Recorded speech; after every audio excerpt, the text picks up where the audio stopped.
work our way through the transmission of a nerve impulse or an action potential, I want to touch on something that we mentioned in passing in our last lecture.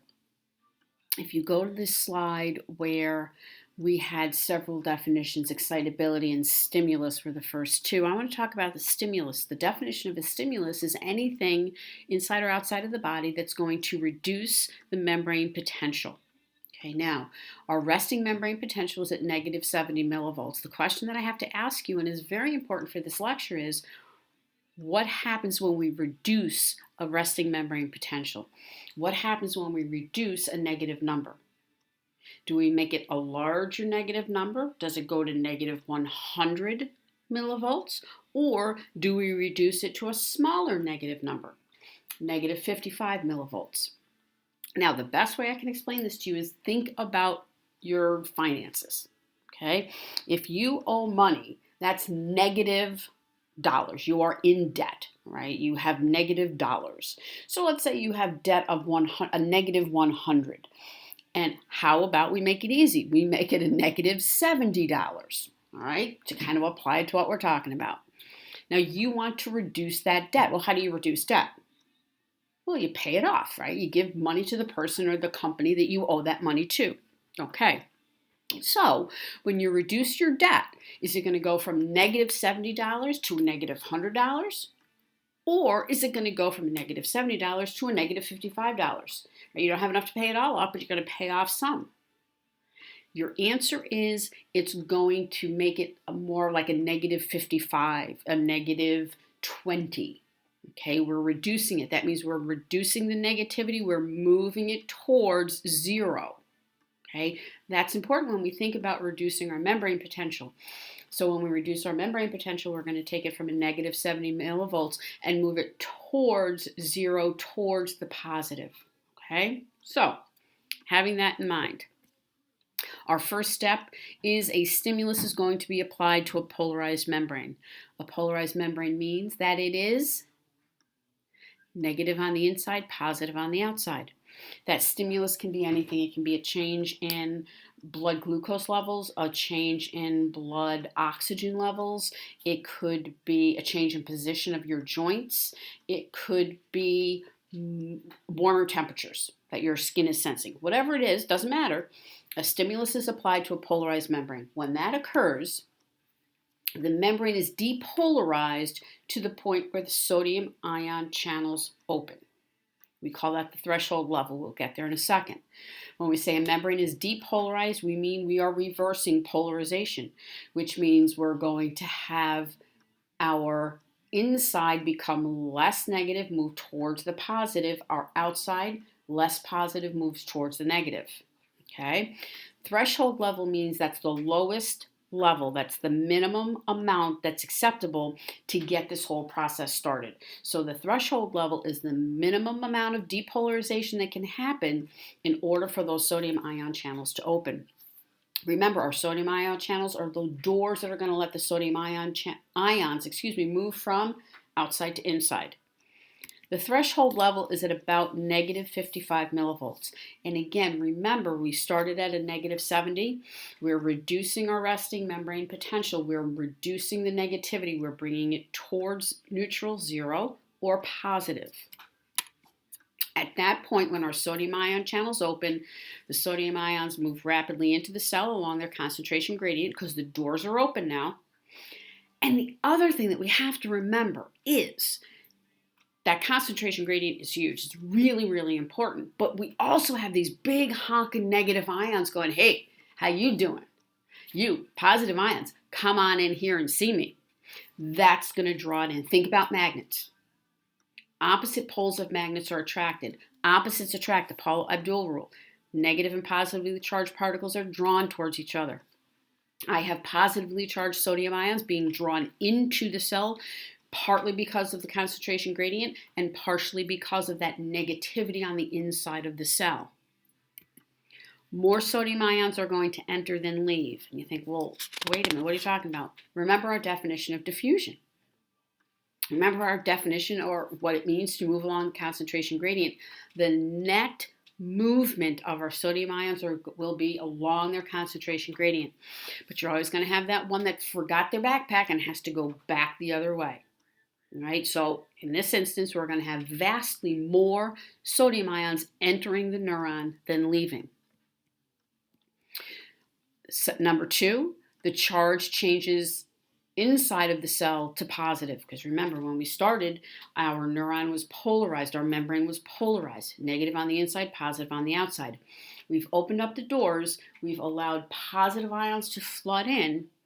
That's going to cause the charge to shift to positive because no positive ions have left. So we have all of our we have all of our potassium ions still there, and we're adding this whole new crop of sodium ions, adding to the number of positively charged ions.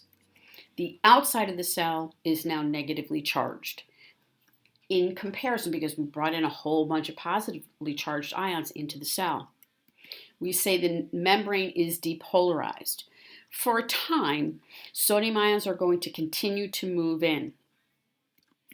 Depolarization occurs until the potential reaches a positive 30 millivolts. So in 2 steps, folks, we've gone from a negative 70 millivolts to a positive 30 millivolts. So what we're saying, if we think about our debt, we owed $70. We got a paycheck for $100. We paid off that $70 and we're in the good by 30. Okay, so that's what we're talking about here. Number 3, we see a decrease in sodium ion permeability. That means the sodium ions are less likely to move from outside to inside. Well, why would that be? Well, we say that the rise of sodium ions into the cell is quick and self-limiting. Why is it self-limiting? Just like oppositely charged particles are attracted to each other, same charges are repelled by each other. So as the inside of the cell becomes more positive, that attraction for the sodium ions isn't there. We still are going to move along our concentration gradient, but again, the more positive it gets, the less likely sodium ions are to enter the cell. After depolarization, the sodium ion channels close. That says that, all right, sodium ions, you're done. You had this flood in, you made it nice and positive in here, but you're done. You're not going to be allowed to move into the cell any longer. Next, we have number 4, repolarization. So let's review. We started with a depolarized membrane. By that we mean negative on the inside, positive on the outside. We depolarized that membrane. We reversed polarization, which means we now have positive on the inside, negative on the outside, because we opened up those sodium ion channels and allowed sodium to flood into the cell. So now we have both types of positive ions on the inside of the cell. Now we have to repolarize. We have to go back to where we were. As the sodium ion entry slows, as it becomes more and more positive on the inside, the potassium ion channels open. The potassium ions are really, really crowded, and it's really, really positive in there. Potassium ions are like, I am out, this is ridiculous. The potassium ions leave, the cell interior becomes less positive, moving back towards the resting potential. Because we get twice the number of positive ions inside, we're now letting some of those positive ions out, so we're going to go back from our high point of a positive 30 millivolts and move back towards our resting membrane potential of negative 70. When the membrane is polarized again, negative on the inside, positive on the outside, the potassium ion channels will close as well. During repolarization, potassium ions leaving may be so great that the membrane is more negative than resting. So it might go down to a negative 80 millivolts. Right? That's what we mean. We call this hyperpolarized because polarized is negative on the inside, positive on the outside. But our set point is a negative 70 millivolts. Hyperpolarized, hyper more. It's going to be more polarized. That, my friends, is a nerve impulse, an action potential. What we have to remember is that we don't have to get every ion back outside and back inside in order to reset the table, if you will. When depolarization and repolarization occurs, only one ion per a million that we have available will move. So it's not that every sodium ion from the outside is coming in and every potassium ion from the inside is going out, so that we have to get everybody back where they belong. We have plenty of ions in order to have another nerve impulse, another action potential occur virtually right away. This graph really explains what we just were talking about. You'll see that our resting membrane potential is at negative 70 millivolts. We apply the stimulus at the red arrow, and again, that can be anything, right? Change in body temperature, change in external temperature, change in blood oxygen levels. That's going to cause our sodium ion channels to open, which is going to cause that rapid sweep up of our membrane potential from our negative 70 all the way up through this negative 55 up to a positive 30. And then our sodium ion channels close, our potassium ion channels open, and we see a drop down of our membrane potential back towards the negative 70 millivolts. So an action potential is this rapid change in a membrane potential involving de and repolarization. Again, action potential, nerve impulse, potato, potato. We say that an action potential is self-propagating. What that means is once it starts, it keeps itself going. The best way I can explain it to you is by looking at this video. Right? These are dominoes, and you probably have seen this. But once we hit that one domino, what's going to happen? They all go, and each domino, as it tips over, continues, and knocks more and more dominoes over. This setup of dominoes is what we refer to as self-propagating. I'll let you watch it because it's really kind of cool.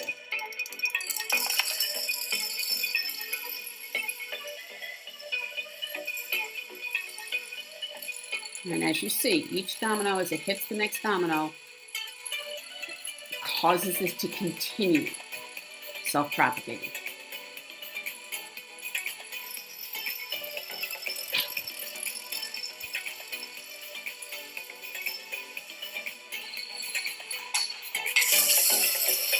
And now we start the big stuff. And this keeps going until it hits the end of the domino, so there's no more dominoes to knock over.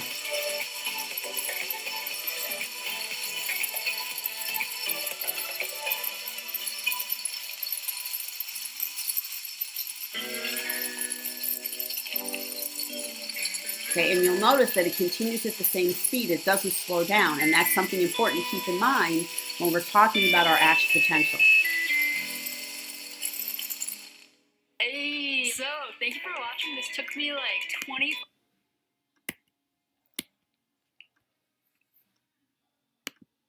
Now I don't know how to get out of this, guys. Hold on.